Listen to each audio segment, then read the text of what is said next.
ఈ మధ్య కాలంలో బంగారం ధరలు భారీగా పెరుగుతున్నాయి. గత నెల రోజుల నుంచి గోల్డ్ ధరలు పెరగడం తప్ప తగ్గింది లేదు.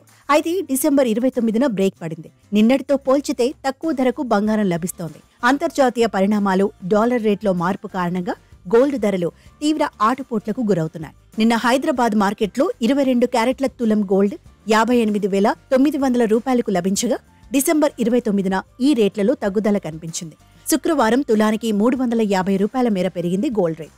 దీంతో హైదరాబాద్ మార్కెట్లో 22 క్యారెట్ల తులం గోల్డ్ 58,550 రూపాయల మార్కుకు చేరింది. 24 క్యారెట్ల తులం గోల్డ్ చూస్తే 63,870 రూపాయలకు చేరింది.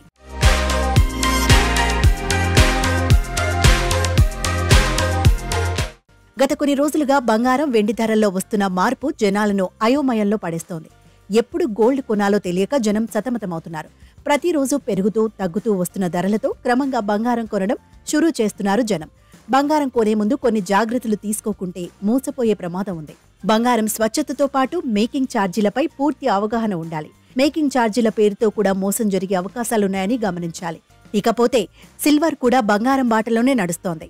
వెండి రేట్లో కూడా భారీ హెచ్చుతగ్గులు కనిపిస్తున్నాయి. గురువారం హైదరాబాద్ మార్కెట్లో కిలో వెండి 81,000 రూపాయలకు లభించగా శుక్రవారం ఏకంగా 1,300 రూపాయలు తగ్గింది. దీంతో ప్రస్తుతం కిలో వెండి ధర 80,000 మార్కును దిగింది. ప్రస్తుతం కిలో వెండి 79,700 రూపాయలకు దొరుకుతోంది. కాగా రానున్న రోజుల్లో వెండి, బంగారం ధరలు మరింత పెరిగే అవకాశం ఉందని అంటున్నారు విశ్లేషకులు.